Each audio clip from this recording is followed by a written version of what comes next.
નમસ્કાર. વિશ્વના જુદા જુદા ટાઈમ ઝોનમાંથી વૈશ્વિક શ્રોતાજનોને good morning, good afternoon, good evening. Gujarati સાહિત્ય ફોરમના મંચ ઉપર આજના 283મા એપિસોડમાં આજના વિદુષી વક્તા તેજલ શાહ, તેમનો પરિચય આપનાર નીતિન ભટ્ટ અને આભાર વ્યક્ત કરનાર મોના શાહ સહિત આપ સૌનું હું હાર્દિક સ્વાગત કરું છું. ગુજરાતી સાહિત્ય ફોરમ વિશે જો હું આપને ટૂંકમાં કહું ને તો એ એક નોન પોલિટિકલ અને નોન રિલિજિયસ સંસ્થા છે. દુનિયાભરમાં 60 મિલિયન ગુજરાતીઓ ફેલાયેલા છે અને એ ગુજરાતી જ્યાં જાય ને ત્યાં જ્યાં વસે એ ગુજરાતી ત્યાં સદાકાળ ગુજરાત. એ નાતે જ્યાં ગુજરાતી ગયો છે ત્યાં પોતાની ભાષા, પોતાનો પહેરવેશ, પોતાના રીત રિવાજ, પોતાની ખાણીપીણી અને તહેવારો તો હોય જ. એટલે એમના તહેવારો અને આ બધું સાથે લઈને ગુજરાતી જ્યાં ગયો ત્યાં લઈ ગયા છે. હવે પરિવર્તન તો આપણને બધાને ગમે જ છે. એ પ્રમાણે થોડું અંગ્રેજી ભાષાના આક્રમણથી ગુજરાતી દરેક રાજ્યની ભાષાઓમાં થોડીક ખામી એટલે ખોટ આવવા માંડી છે. આપણે ગુજરાતી ભાષી છીએ એટલે આપણે ગુજરાતી ભાષા વિશે વાત કરીએ તો થોડી હાંસિયામાં ધકેલાઈ જાય એવું લાગતું હતું. અને એટલા માટે ગુજરાતી સાહિત્ય ફોરમ નક્કી કર્યું કે આપણી પોતાની જે ભાષા છે, ગૌરવશાળી ભાષા છે, આ ભાષાને પ્રચાર, પ્રસાર અને જાળવણી માટે આપણે કામ કરવું છે. હવે આમ જોવા જઈએ તો આપણી ભાષા એટલી બધી ગૌરવશાળી છે અને એની પાસે એની જે આપણે કહીએ ને શબ્દ ભંડાર એટલો બધો છે કે કોઈ પણ વિષયને તેઓ ન્યાય આપી શકે છે. ઘણા બધા વિષય એવા આવી ગયા કે આપણને એમ થાય કે આ ગુજરાતીમાં કેવી રીતે બોલશે, ખરેખર સરસ રીતે ગુજરાતીમાં બોલી શકે છે. એટલે આવી સરસ સમૃદ્ધ અને શબ્દ ભંડોળ વાળી ભાષા હોય એ ભાષાની જાળવણી માટે આપણે જે પ્રયત્ન કરીએ છીએ અને એના માટે આપ સૌનો, શ્રોતાઓનો અને આજના 283 વક્તાઓનો, એ સૌનો સાથ ન મળે હોય તો કંઈ જ કરી શકાય નહીં. એટલે સૌનો હું અંતઃકરણપૂર્વક આભાર પણ માનું છું. અને જે લોકો નવા છે અને જે લોકો જે આજે આવ્યા છે તે લોકો પહેલેથી પણ આવે છે, પણ અમુક એમનું સાંભળવાનું રહી ગયું હોય, સંજોગવશાત ન આવી શક્યા હોય, તો મને જણાવવાનું ખૂબ ગમે છે કે આપણી ગુજરાતી ભાષાની જે ગુજરાતી સાહિત્ય ફોરમ છે એની યુટ્યુબ ચેનલ છે અને એના ઉપર તમે જશો, યુટ્યુબ ચેનલ સબસ્ક્રાઈબ કરજો અને ત્યાંથી તમને ગમે તે વિષય પર તમારે સાંભળવું, સમજવું, વાંચવું હશે તો એ તમને મળી જશે. તો અને એ સાંભળતા જો તમને કોઈ પણ પ્રશ્ન ઉપસ્થિત થાય તો આપ ચેટબોક્સમાં પ્રશ્ન જરૂરથી લખશો, જેથી કરીને વક્તા એનો જવાબ આપી શકે. અને ધારો કે તમને કોઈ પ્રશ્ન ઉપસ્થિત નથી થતો પણ પ્રતિભાવ તો આપી શકશો ને, તો તમે જે સાંભળો છો એનો પ્રતિભાવ પણ જરૂરથી આપજો, જેથી કરીને ગુજરાતી સાહિત્ય ફોરમનો બદલો છે વિસ્તૃત થતો દુનિયાના ખૂણે ખૂણે ફેલાઈ જાય એવી આપ સૌની ઈચ્છા છે ને અમારી પણ છે. તો આવો આજના આપણા જે વક્તા છે તેજલબેન શાહ, એમનો પરિચય. ખરેખર તો પરિચય આપવો ને બહુ અઘરી વસ્તુ છે, કારણ કે માણસ પોતાની જાતને જ પૂરો ઓળખતો નથી તો બીજાને તો કેવી રીતે ઓળખી શકે. પણ નીતિનભાઈ ભટ્ટ તેમને એટલું સરસ રીતે એમનો પરિચય આપશે, જોજો કે તમને એમ થશે કે અમે તેજલબેનને બહુ વખતથી ઓળખીએ છીએ. નીતિનભાઈ. નમસ્કાર. આપણા પ્રિય ફોરમમાં આપણે બધા પાછા સાથે ભેગા થયા છીએ. તો કોકિલાબેન, અલકાબેન, રિંકીબેનનો આભાર. તેજલબેન શાહનો પરિચયમાં એટલું પહેલા કહેવાનું મન થાય કે તેઓ એક વાર્તાકાર છે, કોલમનિસ્ટ છે અને એન્કર છે. અને ટૂંકી વાર્તાઓ ઉપર એમનો જોક વધારે રહ્યો છે. અને એમણે એક જે પુસ્તક લખ્યું એ જાણીતા લેખિકા ધીરુબેન પટેલે પણ એની ઘણી સરાહના કરેલી છે. આમ ત્રિવિધાયમમાં એમનો આ સાહિત્યનો રસ છે. અત્યારે જે આપણો વિષય છે ને, આજની પેઢીની સમસ્યા, એ એક બહુ રસપ્રદ વિષય છે. કારણ કે આ સોક્રેટિસના વખતથી આ કહેવાતું આવ્યું છે કે આ પેઢીની સમસ્યા આ છે. અને મહાભારત કાળથી પણ એ જોવામાં આવે છે કે દરેક વખતે એમ કહેવામાં આવે છે કે આ પેઢીની આ તકલીફ છે, આ પેઢીની આ સમસ્યા છે, આ પેઢીમાં આટલું આટલું છે. અને જરાક વિચારીએ તો સ્થળ, સ્થિતિ, સમય, સંજોગ પ્રમાણે એ સમસ્યાઓ બદલતી રહે છે. ગયા પેઢીને જે સમસ્યા લાગતી હતી એ કદાચ આ પેઢીને ના લાગે, આ પેઢીને જે લાગે એ કદાચ આવતી પેઢીને નહીં લાગે. પરંતુ તેજલબેન જેવા જ્ઞાની વક્તા જ્યારે આની વિશે થોડો પ્રકાશ ફેંકે તો એ આપણને એની વિશે વધારે જાણકારી મળે. અને આ પરિચયનો અંત હું એક વક્રોક્તિથી કરીશ. હું એવી ઈચ્છા રાખું કે તેજલબેનની વાત સાંભળીને આપણે જે બધા સાંભળીએ છીએ અને સમાજ આખો ધીમે ધીમે એવી પરિસ્થિતિએ પહોંચે કે આવી સમસ્યાઓ ઓછી થાય અને તેજલબેને આવા ભાષણો કે આવા વક્તવ્ય ઓછામાં ઓછા આપવા પડે. નમસ્કાર. હવે તેજલબેન. નમસ્કાર. સૌ પ્રથમ તો ગુજરાતી સાહિત્ય ફોરમ, કોકિલાબેન અને અહીં જોડાયેલા તમામ શ્રોતાઓનું અભિવાદન કરું છું. ગુજરાતી સાહિત્ય અને ગુજરાતી ભાષાના સંવર્ધન માટે ઘણું કાર્ય થઈ રહ્યું છે, પરંતુ એમાં ગુજરાતી સાહિત્ય ફોરમનું જે યોગદાન છે એ પ્રશંસનીય છે. આપણો આજનો વિષય છે આજની પેઢીની સમસ્યાઓ. હું હંમેશા બધાને કહેતી હોઉં છું કે મને બે જ વસ્તુ આવડે છે, એક વાતો અને એક વાર્તા. તો બસ આજની પેઢીની શું સમસ્યા છે એ વિશે આપણે થોડી ઘણી વાતો કરીશું. જ્યારે કોકિલાબેન સાથે મારે વાત થઈ કે આપણે આવી રીતે એક સેશન રાખીએ, ત્યારે કયો વિષય લઈ શકાય એના ઉપર અમારે વાત થઈ. તો મને તરત જ વિચાર આવ્યો કે આપણે આ જ વિષય લઈએ કે આજની પેઢીના શું સંઘર્ષો છે, શું સમસ્યા છે. હવે આ વિચાર મને કેમ આવ્યો? એના બે કારણ. એક કારણ કે એક તો પોતે હું એક વાલી છું અને મારી આસપાસ જે વાલીઓને મળવાનું થતું હોય એ લોકોનો જે એમના બાળકો પ્રત્યેનો અભિગમ અને એમના માટેની જે ફરિયાદો હોય છે એ સાંભળીને મને ઘણું દુઃખ થયું અને અંદરથી હું ઘણી હલી પણ ગઈ. મને એવું થયું કે આ વિષય એડ્રેસ થવો જ જોઈએ. એવું નથી કે આપણે આપણા બાળકો તરફ, આપણા બાળકોની સમસ્યાઓ તરફ દુર્લક્ષ્ય સેવીએ છે, પણ હા, જોઈએ એટલું આપણે એને ધ્યાન પણ આપી શકતા નથી, એ પણ સાચી વાત છે. આ પહેલું કારણ હતું. બીજું કારણ કે અમે 2023માં પરિકથામાં પંચર, એટલે હું અને મારા સહલેખિકા અર્ચિતા પંડ્યા બંને જણે એક પુસ્તક લખ્યું જે બુલિંગ એટલે કે દાદાગીરી એ વિષય પર છે. હવે આપણને થાય કે પજવણી એ કઈ નવો વિષય નથી. મહાભારતમાં પણ કૌરવો પાંડવોને પજવતા હતા કે સિબલિંગ્સ હોય તો એકબીજાને પજવે, પણ આ સામાન્ય પજવણી નથી. અને આપ સૌને કહેતા મને ગૌરવ અને આનંદની અનુભૂતિ થાય છે કે જે આપણા પ્રસિદ્ધ બાળ સાહિત્યકાર યશવંત મહેતા છે, એમણે અમારા પુસ્તકને આખા ગુજરાતી સાહિત્યનું સૌ પ્રથમ યંગ એડલ્ટ નોવેલ છે એવું બિરુદ આપ્યું છે.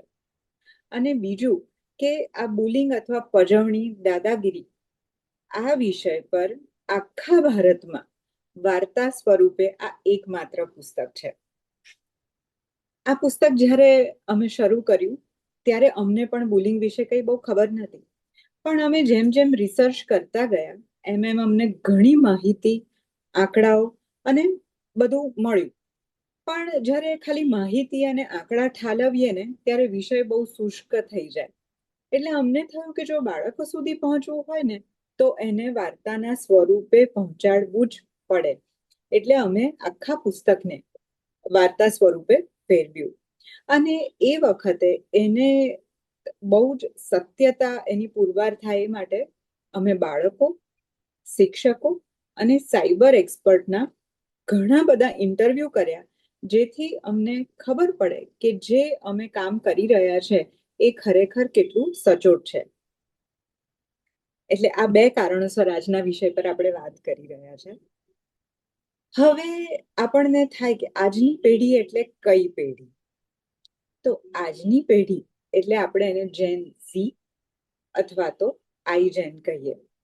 હવે આજની પેઢીની સમસ્યા, આપણે કોઈ પણ સમસ્યા છે તો સૌથી પહેલા તો એની સરખામણી થાય.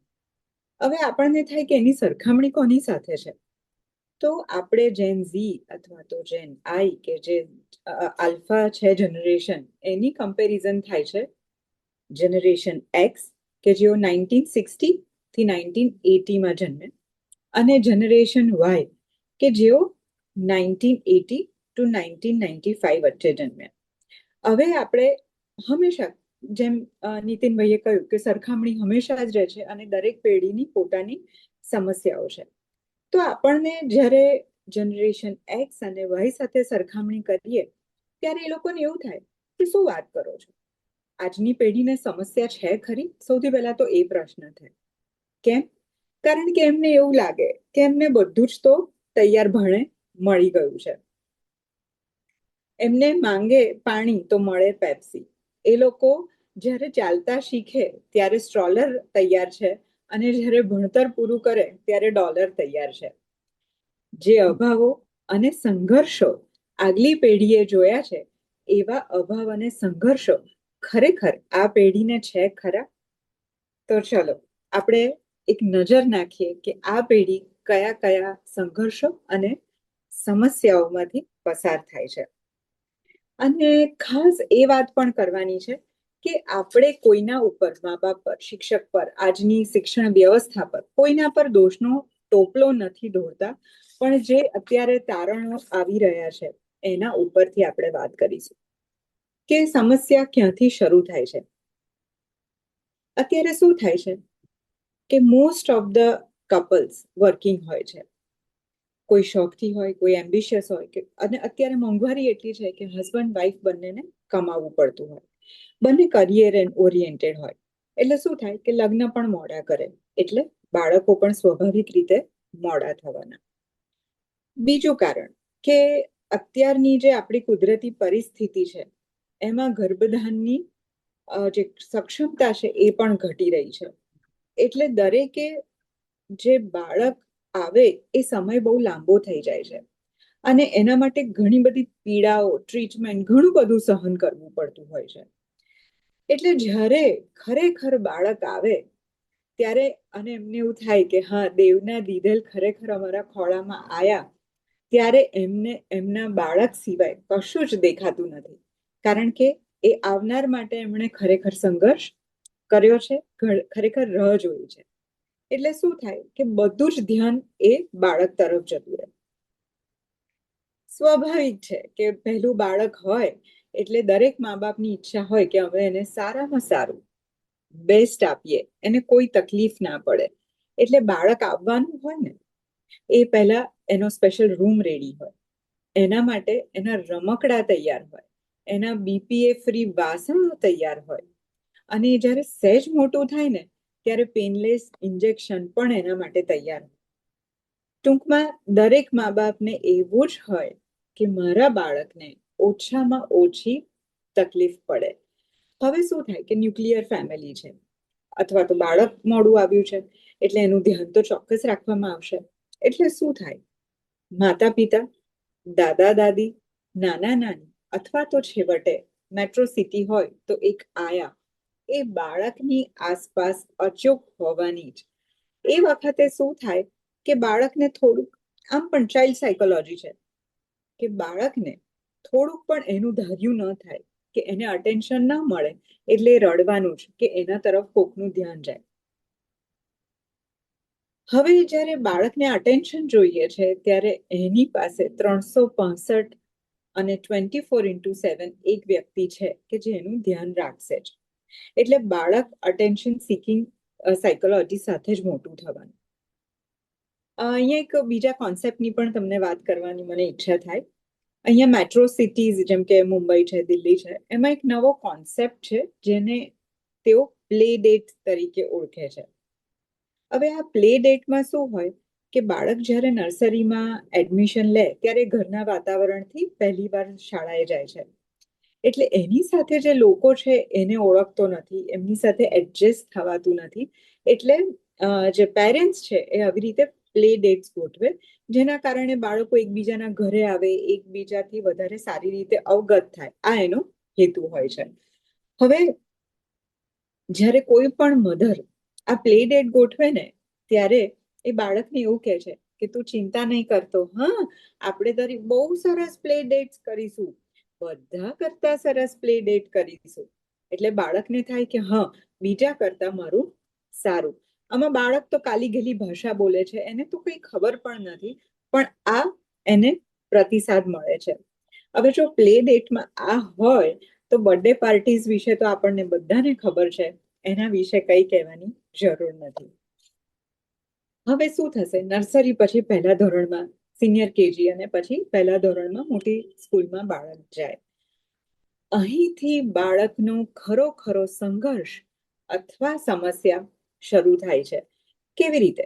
બાળક ટ્રાવેલ કરશે, કમ્યુટ કરશે, તો એ વેન અથવા તો સ્કૂલ બસમાં હંમેશા આવે જાય. આ બહુ સ્વાભાવિક અને બહુ નેચરલ રૂટીન છે, પ્રોસેસ છે કે આવી રીતે બાળક સ્કૂલે જતું હોય છે.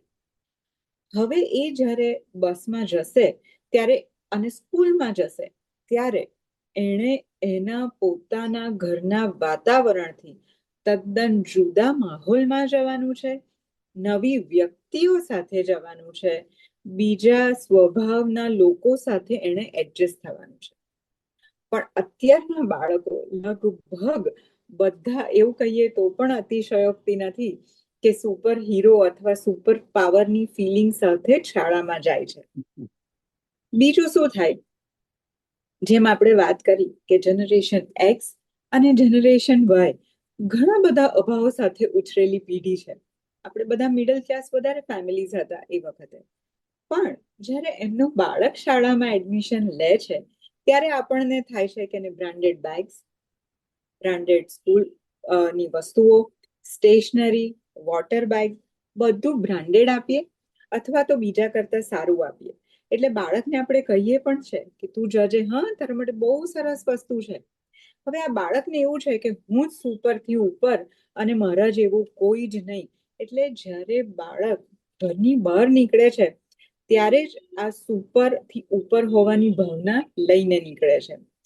હવે શું થશે, આપણે એ રિસર્ચ એવું કહે છે કે સૌથી વધારે બુલિંગ અથવા પજવણી સ્કૂલ બસમાં જ થાય છે. અને યુએસમાં જે એ લોકોના લોકર રૂમ્સ હોય છે એમાં સૌથી વધારે પજવણી થાય છે.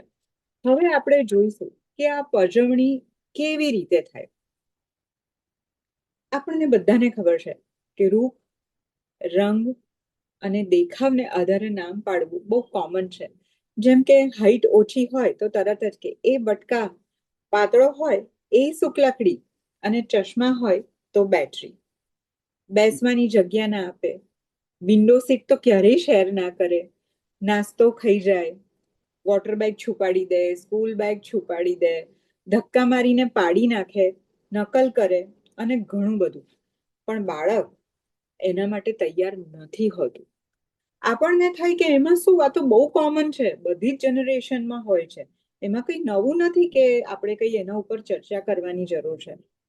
પણ ચર્ચા એટલા માટે કરવાની છે કે આ જ્યારે પજવણીનો ભોગ બને છે બાળક, ત્યારે સૌથી પહેલા એ ઘરે આવીને મા બાપ સાથે શેર કરશે કે મારી સાથે આજે શું થયું. હવે જ્યારે મા બાપ એને પ્રતિક્રિયા આપે છે, એ પ્રતિક્રિયા પરથી એના બીજા એક્શન્સ નક્કી થશે, એનું થિંકિંગ લેવલ નક્કી થશે, એનું ઘડતર પણ એ કહેવાયેલા શબ્દોના આધારે જ નક્કી થતું હોય છે. આપણને થાય કે કયા શબ્દો હશે, કઈ ખાસ પ્રકારના? જરા પણ નહીં. બહુ જ સામાન્ય, સાધારણ અને સ્વાભાવિક રીતે બોલાયેલા એ વાક્યો હોય છે. આપણે એક પછી એક 4 કન્ડિશન ડિસ્કસ કરીએ. સૌથી પહેલા શું કહેશે કે ઇટ્સ ઓકે, આવું થાય, આ સામાન્ય છે, એમાં ગભરાવાની જરૂર નથી, ઇટ્સ ઓકે, એમાં તારે, અને તું તો ડાહ્યું બચ્ચું છે, આવી નાની નાની વાત તારે મગજ પર લેવાની નહીં. આ પહેલો પ્રતિક્રિયા મા બાપની બાળકને હશે. બીજા પેરેન્ટ્સ એમ કહેશે, અરે ડરે છે શું, બાયલો છે કે, તને શું બીકણ છે, લોકોનો ડર શેનો લાગે છે, બે ધોલ ના મારી દેવાય, તને મારતા નથી આવડતું, તે માર ખાઈને આવ્યો છે. આ બીજી પ્રતિક્રિયા. ત્રીજી પ્રતિક્રિયા કે જો અમને કશું જ કહેવાનું નહીં, આવું તો રોજ ચાલ્યા કરશે, તારે બારોબાર પતાઈને આવવાનું, આવી નાની નાની વાતોમાં અમને ઇન્વોલ્વ નહીં કરવાના. આ ત્રીજી પ્રતિક્રિયા.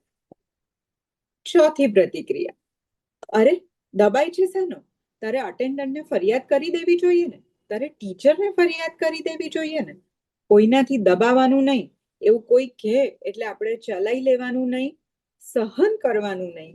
આ ચોથી પ્રતિક્રિયા. હવે આ 4 પ્રતિક્રિયા જે બાળકને આપણે આપી, એનો અર્થ બાળક કેવો લે છે એ આપણે જોઈએ. આપણે પહેલી પ્રતિક્રિયા એવી આપી હતી કે ઇટ્સ ઓકે, આવું બધું ચાલ્યા કરે, આવું જ હોય. હવે જ્યારે આપણે આ શબ્દો કહીએ ને, ત્યારે બાળક ટેવાતું જાય કે હું ડાહ્યું છું, આવું ચાલ્યા કરે, ઇટ્સ ઓકે, મારે આ પરિસ્થિતિને એક્સેપ્ટ જ કરવાની છે, આવું હોય જ, ઇટ્સ નોર્મલ. હવે જે બાળક બહુ ફાઇટર વૃત્તિવાળું ના હોય અથવા લડત ના આપી શકતું હોય, એને આજીવન એવું જ થાય કે મારે તો ડયા છે એટલે કોઈને કંઈ કહેવાનું નહીં, ચલાયા કરવાનું. એ વખતે આ બાળક એટલું બધું સપ્રેસ થાય, એની ફિલિંગ્સને અભિવ્યક્ત કરતા નથી શીખતું, અને જ્યારે આ બાળક મોટું થાય છે ત્યારે 99% કેસીસમાં આવા બાળકોને સાયકોથેરાપીની જરૂર પડે છે, જે આપણે વિચારી પણ નથી હોતી. હવે બીજી પ્રતિક્રિયા, કે બીજી પ્રતિક્રિયામાં આપણે એવું કહીએ છીએ કે તું ડરપોક છે, તું બાયલો છે. હવે એ વખતે બાળકને કેવું થશે કે જો મને ડરપોકની કોઈ ટેગ ના લગાડે તો મારે શું કરવું જોઈએ, ડરવાનું નહીં. એટલે એ લગભગ હિંસક પ્રવૃત્તિ પર ઉતરી આવે કે સામેવાળાને મારી દે, ધક્કો પાડી દે અને મારામારી પર ઉતરી આવે. આ એક થાય.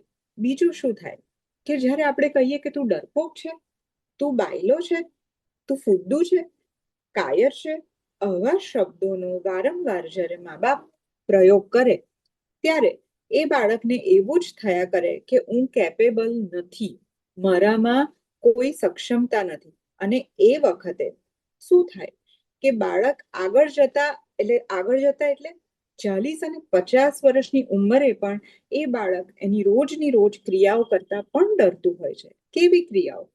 લિફ્ટમાં એકલું ન જઈ શકે, રોડ ક્રોસ ન કરી શકે, કાર ડ્રાઈવ ના કરી શકે, અને જે પણ એડવેન્ચરસ પ્રવૃત્તિઓ હોય એનાથી એ પોતાને દૂર જ રાખે, કારણ કે એને એવું ખબર છે કે હું તો બીકણ છું. હવે આપણે ત્રીજી પ્રતિક્રિયા પર આવીએ કે મા બાપ એમ કે તું બારોબાર પતાવ્યા. હવે મા બાપને એમાં ઇન્વોલ્વ ન થવું એવું મા બાપનું કહેવું હોતું નથી. એમનો ઇન્ટેન્શન એવો હોય છે કે બાળક એના પગ પર ઊભું રહે, એની સમસ્યાઓ સામે જો જાતે ઊભું રહે તો આગળ જઈને એ બાળક એ જાતે આવા પ્રોબ્લેમને સોલ્વ કરી શકે. પણ એમાં બાળક આ ભાષા સમજતું નથી, એ નાનું છે, એટલે એને શું થશે કે મને કોઈ ટેકો નથી, હું એકલો જ છું ને મારે એકલા જ ઝઝૂમવાનું છે. માટે આવા બાળકો બહુ જ ઇન્ટ્રોવર્ટ થઈ જાય અને એ લોકો અસલામતી અનુભવે અને ઇનસિક્યોરિટી અનુભવે, ત્યારે પણ એ બાળકો માટે બહુ અઘરું થતું હોય છે. ચોથી પરિસ્થિતિ કે એમ થાય કે ભાઈ ફરિયાદ કરતો હોય તો તું અટેન્ડન્ટને કે ટીચરને કે પણ તું કે ફરિયાદ કર. હવે શું થાય કે કંઈ પણ થાય એટલે બાળક ફરિયાદ કરે. અને એને ખબર છે કે મારે દબાવવાનું નથી, મારે કોઈની સરેન્ડર નથી થવાનું, મારે તો કમ્પ્લેન જ કરવાની છે. તો આવા કેસમાં બાળકો ક્યારેક મેનિપ્યુલેટિવ પણ થઈ જાય છે. અને કશું ના હોય, અગર એનું પરિણામ ધાર્યું ન આવે તો પણ એ ફરિયાદ કરીને બધું અટેન્શન પોતાના તરફ લેશે અને અટેન્શન સિકિંગ એની વૃત્તિઓ ડેવલપ થવા માંડે છે. હવે આપણને થાય કે અરે આમાં ક્યાં બહુ મોટી વાત હતી, ચાલ્યા કરે, આવું કંઈ આપણે સાંભળીએ છીએ, બોલીએ છીએ, પેપરમાં વાંચીએ છીએ, તો શું બહુ મોટી વાત છે. હવે આ જે છેલ્લી પ્રતિક્રિયા છે કે માણસ જે આવું શીખે છે એ પોતાનું ધાર્યું કેટલી હદ સુધી કરી શકે છે. હું તમને એક સત્ય ઘટના કહીશ. અમદાવાદની પ્રસિદ્ધ સ્કૂલ, એ સ્કૂલમાં બાળકને એડમિશન મળે ને એ દૈવી ચમત્કારથી ઓછું નથી હોતું રાધર. કેમ? કારણ કે જેણે આ સ્કૂલ સ્થાપી છે એણે પણ ઘણા બધા પ્રાયોગિક ધોરણે બાળકોના અપલિફ્ટમેન્ટ માટે ઘણા બધા પ્રયોગો કર્યા. હવે શું થયું, એક દિવસ આચાર્યને એક રેન્ડમ ઈમેલ આવે છે. એમાં એક છોકરાએ કે એક વ્યક્તિએ ઈમેલ કરેલો છે કે જો તમે પરીક્ષાની તારીખો પાછળ નહીં ઠેલવો તો નીચે જે અટેચમેન્ટ અટેચ કરેલું છે ઈમેલમાં એને હું વાયરલ કરી દઈશ. હવે તમે માની નહીં શકો એ અટેચમેન્ટમાં શું હતું. તમે એક સેકન્ડ લઈને વિચારી જુઓ કે એક બાળક, સ્કૂલમાં ભણતો વિદ્યાર્થી શું મોકલી શકે. એ આચાર્યએ જ્યારે અટેચમેન્ટ ખોલ્યું ત્યારે એ જ ક્લાસની એક છોકરીના અભદ્ર ફોટા હતા. હવે મેનેજમેન્ટે સૌથી પહેલા કામ શું કર્યું હશે કે પહેલા તો શોધી નાખીએ કે આ કોનું છે. અને પરીક્ષાની તારીખો જ્યારે આટલી પ્રસિદ્ધ સ્કૂલમાં આખા વર્ષનું ગણતરી તૈયારીઓ થઈ ગઈ હોય ત્યારે કઈ તારીખો ચેન્જ ન થાય, વાલીઓને પણ જવાબ આપવો મેનેજમેન્ટને ભારે પડે છે. જે થયું તે આખો દિવસ નીકળી ગયો, મેનેજમેન્ટથી ડેટ્સ ચેન્જ થઈ નહીં. પેલા છોકરાએ રાહ જોઈ નહીં, એક ઈમેલ, એક ફોન, કશું જ કર્યું નહીં અને એ ફોટાઓ વાયરલ કરી દીધા. હવે શું થયું કે જ્યારે એ ફોટાઓ વાયરલ કર્યા ત્યારે એ છોકરીના મા બાપની એટલી બધી બદનામી થઈ, એ છોકરી લગભગ ડિપ્રેશનમાં સરી પડી અને આખું કુટુંબ દુબઈ શિફ્ટ થઈ ગયું. આ બહુ જ સાચો બનેલો, લગભગ 2020ની આસપાસ બનેલો કિસ્સો છે. અને પેલા છોકરાનું શું થયું એ તો ડિક્લેર નથી થયું, પણ એ છોકરાને પોતાનું ધાર્યું કરાવવાની કેટલી હદ સુધી જીદ હશે. સામાન્ય બોલાયેલા, સામાન્ય રીતે કેળવાયેલા વાક્યોની અસર બાળક પર ક્યાં સુધી થાય છે, આ એનું ઉદાહરણ. આપણને થાય કે ભાઈ સાયબર બુલિંગ તો હમણાંનું બહુ વધી ગયું છે. તમે વિચારી શકો સાયબર બુલિંગનો સૌથી પહેલો કિસ્સો ભારતમાં ક્યારે થયો હતો? હું તમને કહું, 2001માં સૌથી પહેલો સાયબર બુલિંગનો કિસ્સો નોંધાયો. એ કિસ્સામાં દિલ્હીની એક ગૃહિણી હતી, રીતુ કરીને. હવે એ વખતે MIRC કરીને એક પ્લેટફોર્મ હતું. એના ઉપર કેવું હતું શરૂઆતમાં કે કોઈ પણ વ્યક્તિ હોય તો પોતાનું નામ કે ઓળખ છતી કર્યા વગર એ પ્લેટફોર્મનો યુઝ કરી શકે. તો આ જે રીતુ હતી એનું કોઈ આઈડી ક્રિએટ કર્યું અને ફોન નંબર પણ રીતુનો જ આપ્યો અને પછી ચેટ કરે.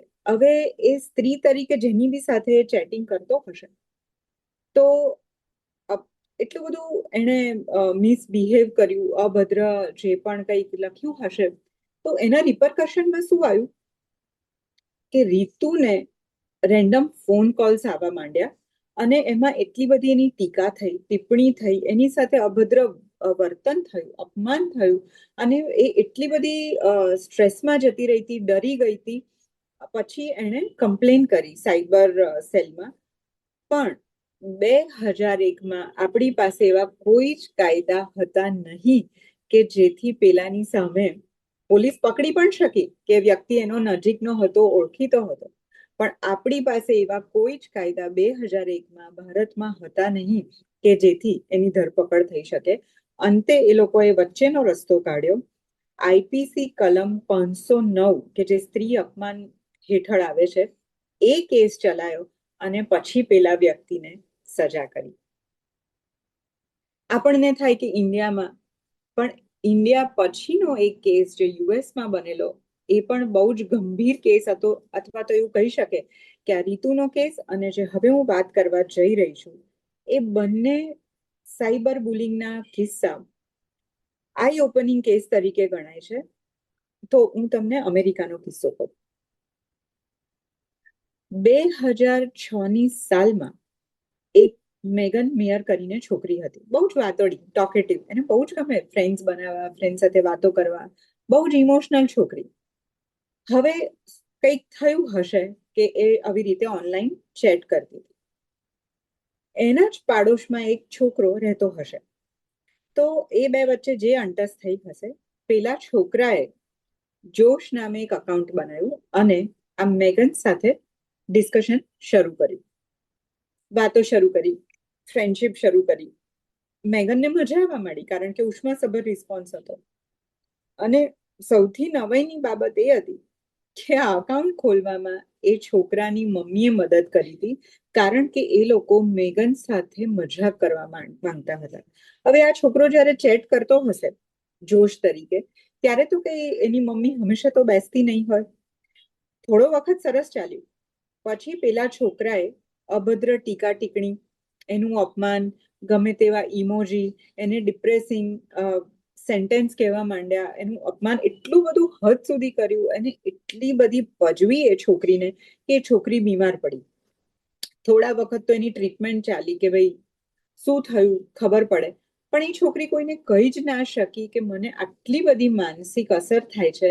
એ એટલી બધી કંટાળી ગઈ હતી, મેગન મેયર એટલી બધી કંટાળી ગઈ હતી કે 2006માં એ છોકરીએ સુસાઇડ કમિટ કર્યું, આત્મહત્યા કરી અને પોતાની જિંદગી ટૂંકાવી દીધી. એક મજાકથી શરૂ થયેલી બાબત, અને સૌથી આઘાતજનક વાત એ કે એમાં એની મમ્મીનો સાથ હતો. એનાથી ખરાબ શું હોઈ શકે? આપણને એમ થાય કે ચલો આ તો બાળપણમાં ધાર્યું કરવાની રીત થઈ. અત્યારે પણ આપણે બાળકને પૂછતા હોય છે ને, બોલ તું કયા કપડાં પહેરીશ, આ પહેરીશ કે આ પહેરીશ? પણ આ વાત એટલી બધી સિમ્પલ નથી. બાળકને જ્યારે પોતાનું ધાર્યું કરવાની જે વૃત્તિ હંમેશા ઘર કરી જાય છે, એનો તમને એક બહુ સરસ કિસ્સો કહું. 2023માં અમારું પુસ્તક પ્રકાશિત થયું પરિકથામાં પંચર. મેં જેમ આગળ પણ કીધું કે અમારું જ્યારે પુસ્તક પ્રકાશિત થયું ત્યારે અમે જે સાયબર એક્સપર્ટ્સ છે એમના પણ ઇન્ટરવ્યૂ કરેલા. હવે પરિકથા લખતી વખતે અમે એક ચેપ્ટર લખેલું જે સાયબર બુલિંગ પર હતું. અમારું રિસર્ચ પતી ગયું, અમારું ચેપ્ટર પતી ગયું. હવે અમારા એક મિત્ર હતા કે જે એથિકલ હેકર હતા. તો મેં એમને વાત કરી રાખી હતી કે જ્યારે અમે આવી રીતે ચેપ્ટર લખીશું તો અમારી ઈચ્છા છે કે તમે એકવાર અમને ગાઈડ કરો કે હા, જે ટર્મિનોલોજી અમે વાપરી છે, કે જે કિસ્સા અમે લખ્યા છે, જે રીતે અમે પ્રેઝન્ટ કર્યું છે, એ બધું બરાબર છે. બહુ સરસ મિત્ર હતા, એટલે એમણે કીધું કે સારું, તમે મને ફોન કરજો અને હું તમને મદદ કરીશ. હવે એવું થયું કે જે દિવસે નક્કી થયું હતું ફોન કરવાનું, એ દિવસે એમણે ફોન જ ના ઉપાડ્યો. સવારે એકવાર કર્યો, 2 વાર, 3 વાર, 4 વાર.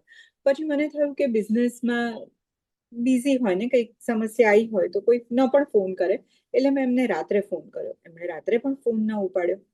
પછી મેં એમને મેસેજ કર્યો કે સર, કંઈ અર્જન્ટ નહોતું, ખાલી આ વિષય પર હતું વાત, તમે કોઈ ઇમરજન્સીમાં હો તો તમારી ફુરસતે ફોન કરજો.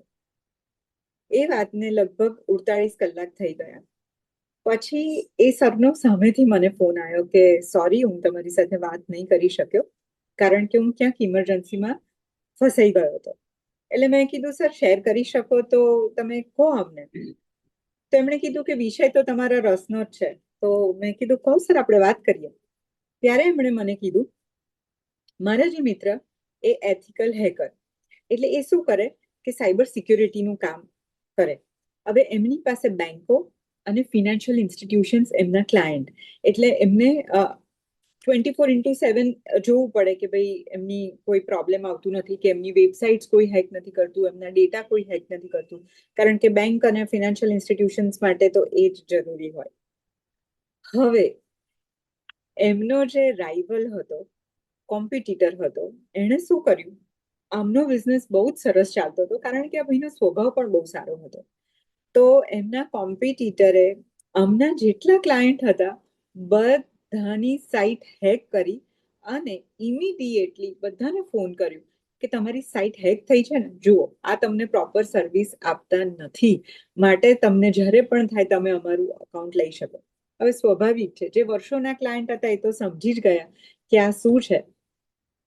નસીબ જોગે આ ભાઈ ખરેખર એક્સપર્ટ હશે કે એમણે અડધો કલાક, 2 કલાકની અંદર બધા જે હેક થયેલી સાઇટ હતી એના ડેટા રિટ્રીવ કર્યા, બધાની સાઇટ જેવી હતી પહેલા વ્યવસ્થિત કરી.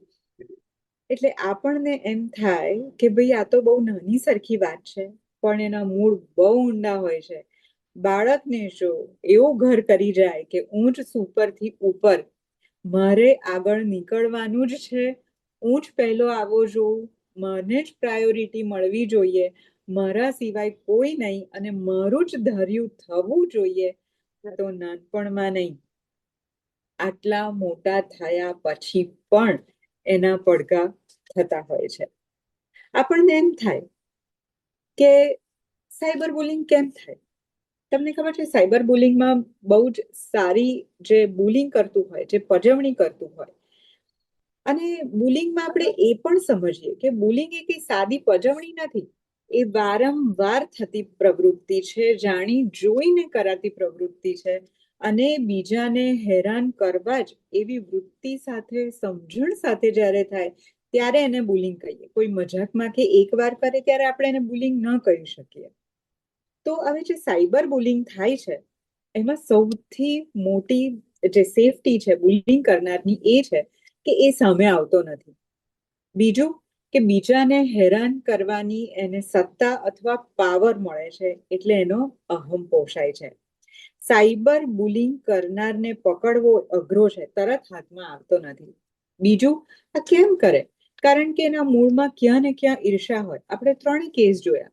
રીતુનો જે ઓળખીતો હતો એ અંગત હતો, જે જોશ તરીકે અકાઉન્ટ ખોલ્યું એ પણ મેગનનો પડોશી જ હતો, અને આ જે હેકર હતા એમના પણ કોઈ બિઝનેસ પાર્ટનર, એટલે એમના સર્કલનું જ કોઈ હતું. એટલે ઈર્ષ્યા એ આ બુલિંગ માટેનું બહુ મોટું કારણ બનતું હોય છે. અને બીજું કે જ્યારે માણસ બીજાની માટેની સહાનુભૂતિનો અભાવ હોય ત્યારે પણ માણસ આવી રીતનું કામ કરે છે. હવે આપણે જોઈએ કે આવી ઘટનાઓનું પરિણામ શું આવે. એક તો માણસ આર્થિક અને માનસિક રીતે એટલો બધો ખુવાર થઈ જાય છે કે એની પીડા એ ક્યારેય ભૂલી શકતો નથી. આપણને ખબર છે, પહેલાના જમાનામાં એવું થતું હતું, બહુ વર્ષો પહેલા, કે કોઈ કુટુંબ ખરાબ કરે પ્રવૃત્તિ, અથવા તો જે નાતના નિયમોની બહાર હોય એને નાતની બહાર કાઢવામાં આવે. નાતનું કોઈ પણ વ્યક્તિ એની સાથે બોલે નહીં, એટલે એવું કહેવાય કે એને નાત બહાર કર્યો છે. હવે એ જમાનામાં જે હશે એ લોકોને ખ્યાલ હશે કે નાત બહાર કરવું કેટલી મોટી બાબત છે. એ અપમાન સમાજમાં આપણે સહન જ નથી કરી શકતા. આપણે અહીંયા ખાસ સમજીએ કે આવું અપમાન આજની પેઢી, જેન ઝી, આજના બાળકો રોજે રોજ સહન કરે છે. તમે એમની પીડા સમજી જુઓ તો આપણને થાય કે કેવી રીતે, ક્યાં બુલિંગ થાય છે. બહુ જ જે આપણા હાથ વગી વસ્તુઓ છે મોબાઈલમાં, ત્યાં જ સૌથી વધારે બુલિંગ થાય છે. સૌથી પહેલું વોટ્સઅપ. કેવી રીતે વોટ્સઅપ પર બુલિંગ થાય અને કેમ થાય? કારણ કે બહુ ઈઝી છે, બધા ગ્રુપ હોય, બરાબર. હવે બુલિંગ કેવી રીતે કરે? જ્યારે છે ને એક ગ્રુપમાં તમે જોજો કે કોઈનું અપમાન કરવું હોય ને તો એને ગ્રુપમાંથી કાઢી નાખે. પછી પેલો ઉપર નીચે થાય ને પછી એમ કે અરે સોરી, હા ભૂલથી થઈ ગયું હતું, માફ કરજો, હા.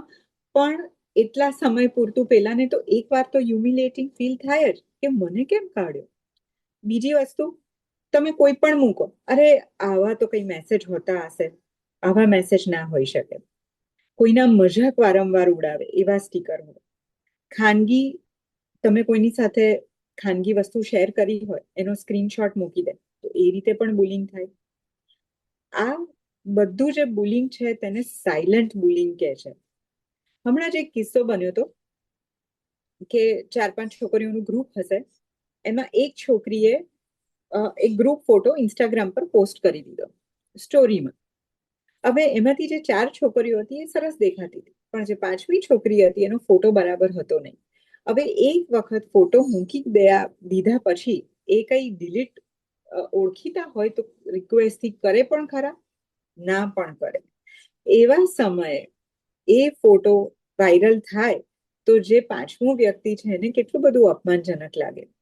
એટલે આ સાયલન્ટ બુલિંગ, અને માણસ સામેનું કહી જ દે કે સોરી, ભૂલથી થઈ ગયું, ગલતી હો ગઈ, તમે એને પકડી પણ કેવી રીતે શકો. એટલે જે સાયલન્ટ બુલિંગ છે એ બહુ જ અઘરી વસ્તુ છે ફેસ કરવી. બીજું, ઇન્સ્ટાગ્રામ પર ફોલોઅર્સની કમ્પેરિઝન થાય, ફોટા પર બોડી શેમિંગ થાય, ફની ઇમોજી પોસ્ટ થાય, ફેક અકાઉન્ટ બનાવે ને ટ્રોલ કરે, સ્ટોરી પર ઇનડાયરેક્ટ ટોન્ટ કરે, જે મૂકે એનો વિરોધ કરે. આ બધું ઇન્સ્ટાગ્રામ પર થતું હોય છે. પણ સૌથી વધારે બુલિંગ થતું હોય તો એ સ્નેપચેટ પર. કેવી રીતે સ્નેપચેટ કેવી રીતે કામ કરે છે કે એક થ્રેડ હોય છે વ્યક્તિ અને ગ્રુપની, એ લિંક તૂટવી ના જોઈએ. અમુક મેસેજ પૂરા થાય અને તમે થ્રેડ પૂરા કરો તો તમને એમાં સારા પોઈન્ટ આપે કે એવી રીતની સિસ્ટમ હોય છે. બીજી વસ્તુ, સ્નેપચેટમાં તમે એક વખત ફોટો ઓપન કરો પછી એ ફોટો શેર થતો નથી, ફરી જોવાતો નથી, અને એનો સ્ક્રીનશોટ પણ લેવાતો નથી. એટલે સ્નેપશોટ પર બુલિંગ કરવું બહુ જ એટલે બહુ જ ઈઝી વસ્તુ છે. પછી ગેમિંગમાં બુલિંગ થાય. હમણાં ગેમિંગ માટે પેપરમાં મેં કિસ્સો વાંચ્યો હતો. આવી રીતે કોઈક નાનું છોકરું ગેમ રમતું હશે અને એનાથી ભૂલથી કોઈ લિંક ઉપર ક્લિક થઈ ગયું, તો એ ફ્રોડ કોઈ લિંક હશે, તો એ દાદાના અકાઉન્ટમાં જે પૈસા હતા એ બધા જ પૈસા જતા રહ્યા. એટલે ગેમિંગમાં તમે જોજો, ગેમ રમવાનું શરૂ કરો ને એટલે નાની નાની નાની નાની એડ આવવાનું શરૂ થઈ જાય. હવે તમે રમત રમતા હોય એટલે સ્વાભાવિક છે કે તમારી આંગળી કે અંગૂઠો સ્ક્રીન પર ક્યાંક ને ક્યાંક તો અડવાનો જ, અને એમાં દાદાએ પૈસા ગુમાવવાની નોબત આવી હતી. હવે ગેમિંગ પ્લેટફોર્મની વાત કરું અને હું એક નામ બોલું એટલે બધાને જ ખ્યાલ આવશે. સૌથી પહેલું છે પબજી. આપણને બહુ જ બધા કિસ્સા પબજીના ખબર છે કે માણસ એમાં એકવાર ફસાય પછી છોકરાઓ નીકળતા નતા. બીજી વસ્તુ છે કોલ ઓફ ડ્યુટી, રોબલોક્સ. અને ગેમિંગમાં કેવી રીતે બુલિંગ કરે, તો એને પાનો ચડાવે કે તારામાં તાકાત હોય તો મને હરાઈને બતાય. પછી લૂઝર લૂઝર એવા શબ્દોનો પ્રયોગ કરે. ગેમ ટીમમાં રમાતી હોય અને જો હારે તો એક વ્યક્તિ પર બધો જ દોષનો ટોપલો ઢોળી દેવામાં આવે કે આ તારા લીધે. અને જ્યારે બીજી વાર રમે ત્યારે એ વ્યક્તિને આ લોકો ઇન્ક્લુડ કરે જ નહીં, અને એ વ્યક્તિને ખરેખર અપમાન અને ક્ષોભની સ્થિતિમાં એ લોકો મૂકતા હોય છે. તો આ ગેમ બુલિંગ હોય છે. મેન્ટલ પ્રેશર સખત હોય છે ગેમિંગની. તમે જો વાતો વાંચો, અને આ સાયબર બુલિંગ તો એટલો બધો મોટો વિષય છે કે એના માટે આપણે એક સેપરેટ સેશન કરવું પડે. પણ આ રીતે સાયબર બુલિંગ બહુ જ છોકરાઓ માટે, આજના છોકરાઓ માટે બહુ જ મોટી સમસ્યા છે. આપણે જ્યારે મોબાઈલની વાત કરીએ તો આપણને એમ થાય કે જો આટલી જ બધી સમસ્યા છે અને ખરેખર મોબાઈલથી બીજા પ્રોબ્લેમ છે, સાયબર બુલિંગ એ છે, તો પછી રહેવા દો ને. છોકરાઓને આપણે મોબાઈલ આપવા જ નથી. પણ કોરોના પછી એ શક્ય રહ્યું નથી. કારણ કે અહીંયા મુંબઈની જ વાત કરીએ, ઘણા બધા બાળકો એવા છે કે જે ઓનલાઈન જ ભણે છે ક્લાસીસ. કારણ કે ટ્રાફિક, ડિસ્ટન્સ, વરસાદ, એટલી બધા પરિબળો, કુદરતી પરિબળો પણ એવા ઓડ હોય કે બાળક જો અગર ઘરે ઓનલાઈન ભણે તો એનો ઘણો બધો ટાઈમ બચી જતો હોય છે. બીજી વસ્તુ, હવે આપણે એઆઈ જે આર્ટિફિશિયલ ઇન્ટેલિજન્સની વાત કરીએ છીએ, તો એના તરફ વળી ગયા છે. હજુ આપણે એઆઈની વાત કરીએ છીએ, ત્યાં ક્વોન્ટમ કમ્પ્યુટર્સ લોન્ચ થવાના છે થોડા વર્ષોમાં. અને આપણે કહીએ છીએ કે ભાઈ જો તું એઆઈ નહીં શીખે તો તું પાછળ રહી જઈશ. જો તારી પાસે લિંક્ડઇન નહીં હોય તો તારો જોબ પ્રોફાઇલ બહુ જ સારો નહીં બને. તારે જોબ લેવા માટે પણ લિંક્ડઇન પર રહેવું પડશે. એક તરફ આપણને ખબર છે કે જો આપણે આપણા બાળકને આ નહીં આપીએ, નહીં શીખવીએ, તો એ જમાના પ્રમાણે ચાલી જ શકવાનો નથી. એને રિપ્લેસ પણ કરી શકાય નથી.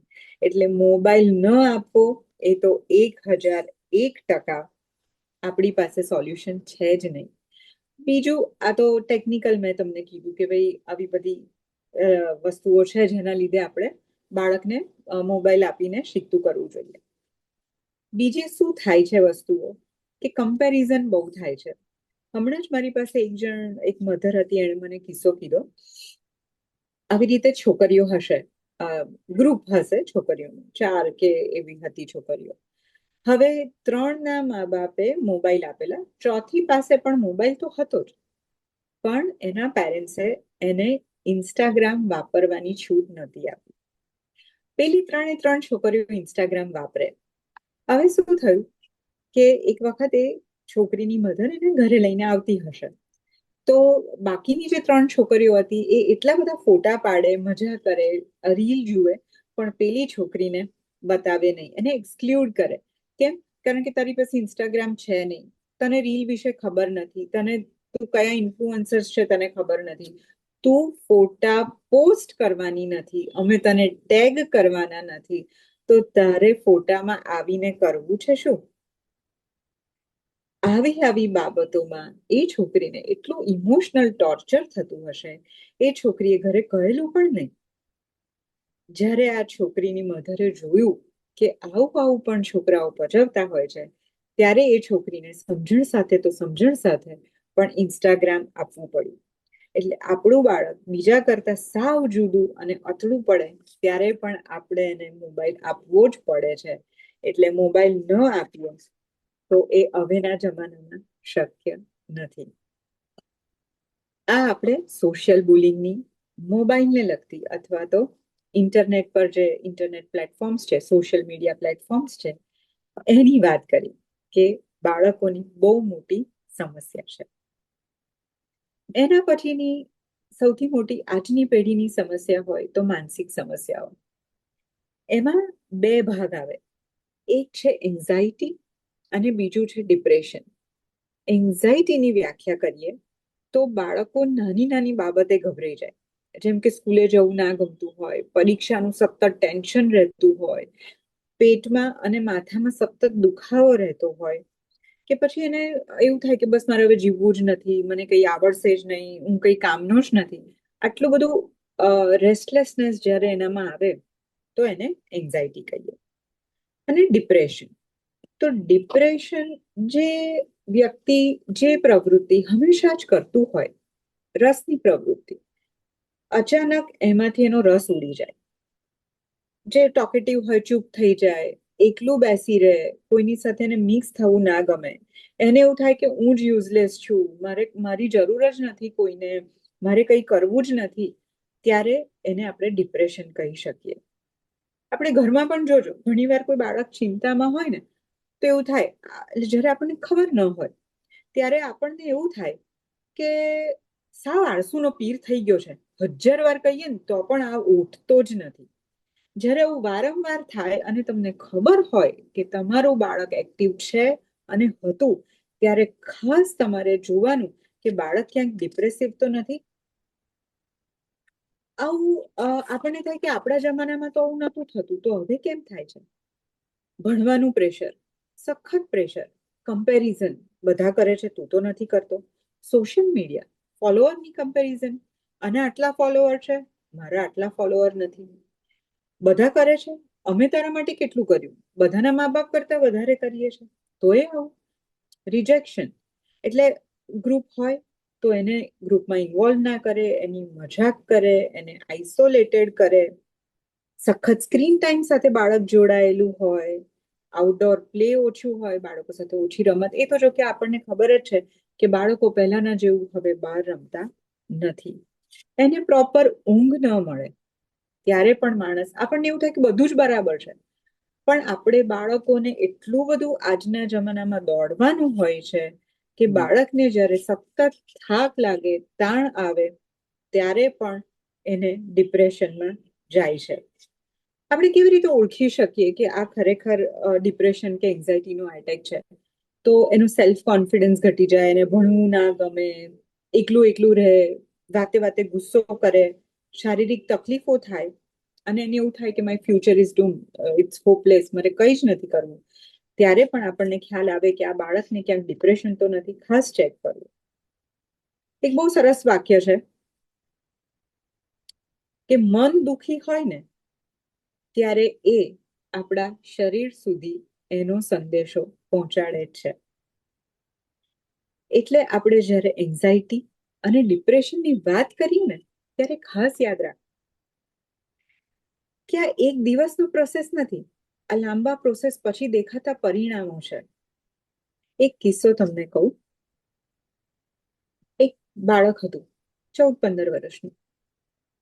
અચાનક છોકરો હતો. અચાનક એની સ્કિનમાં પિગમેન્ટેશન થવા માંડ્યા અને એને હેરફોલ થવા માંડ્યા. એટલે પેરેન્ટ્સને એવું થયું કે જંક ફૂડ બહુ ખાતો હશે. આપણે કશું પણ હોય તો જંક ફૂડ તો પહેલું આપણી લિસ્ટમાં હોય જ કે જંક ફૂડ છે એટલે તને આવું થાય છે, તું ઘરનું ખાતો નથી. આપણે એટલું બધું બાળકોને કહી દઈએ ને કે તું આવું કરે છે એટલે આવું કરે છે, એટલે આપણે જ ચુકાદો પહેલા જ આપી દઈએ, ડોક્ટર આપે એ પહેલા. તો એ 14-15 વર્ષનું બાળક, એને પિગમેન્ટેશન, એના વાળ ખરતા હતા. એટલે એના પેરેન્ટ્સને એવું થયું કે બની શકે કે આ જે બાળક છે એને વિટામિનની ખામી હશે કે કંઈક હશે, હોર્મોનલ ચેન્જીસ હશે. તો એમણે ડોક્ટરને કન્સલ્ટ કર્યા. ડોક્ટરે દવા આપી. ઓબ્વિયસલી સ્કિન પર દેખાતું હતું કે પિગમેન્ટેશન છે. દવા કરી, એ બાળકને સારું થવા માંડ્યું. થોડો વખત થયો પછી સારું થઈ ગયેલું, મટી ગયેલું, એ વસ્તુ ફરી રિપીટ થઈ.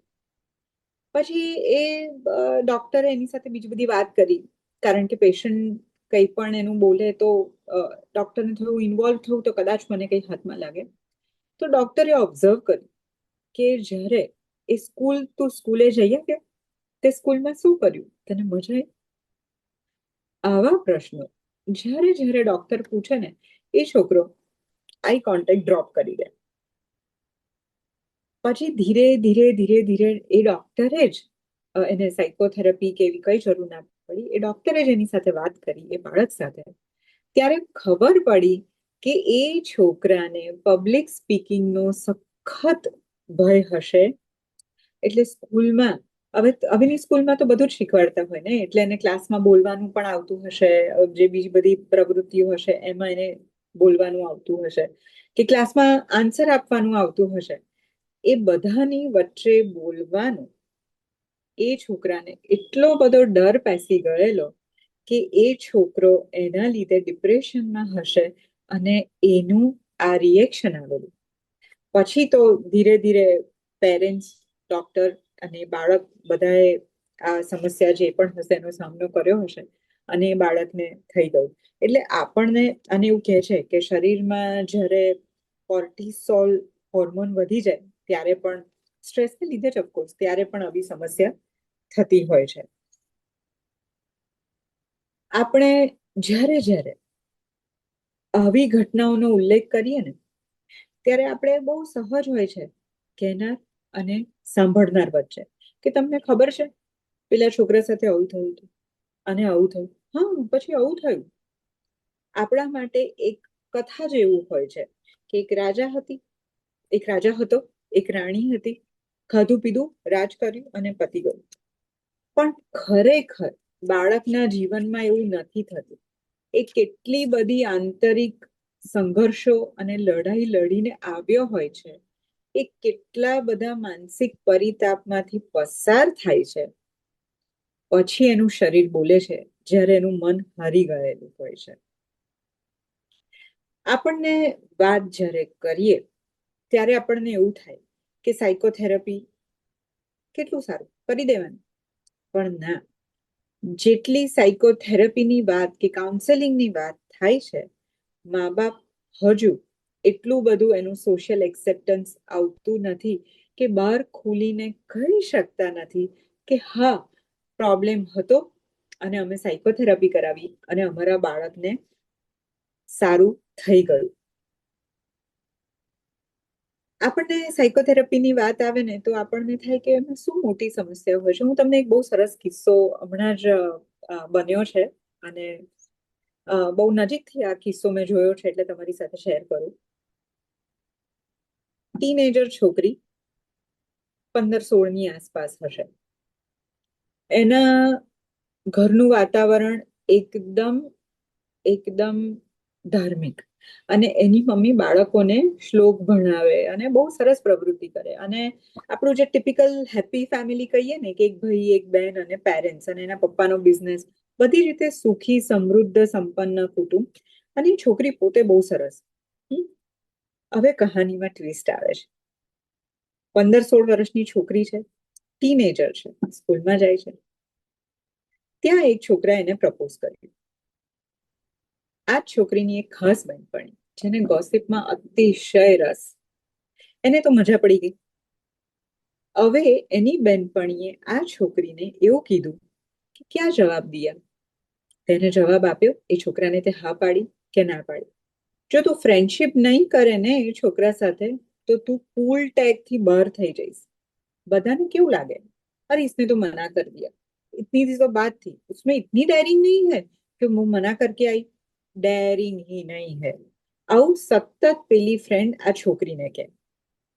એક વસ્તુ. બીજી વસ્તુ, ઘરે તો કહેવાય જ નહીં, કારણ કે ધાર્મિક વાતાવરણ, શિસ્ત પાલન. અને છોકરીઓને હંમેશા એવું તો હોય જ કે મારા મા બાપને ખબર પડશે તો, બહારથી એમને ખબર પડશે તો એમની આબરૂનું શું. છોકરીઓ હંમેશા આવું વિચારતી હોય. હવે એ છોકરીએ ઘણી બધી વાર નક્કી કર્યું હશે, પણ એ છોકરી કહી શકી નહીં એના પેરેન્ટ્સને. ત્રીજી બાજુ, પેલો છોકરો જ્યાં સુધી હા અથવા ના ન આવે ત્યાં સુધી એણે પ્રયત્ન ચાલુ રાખ્યો.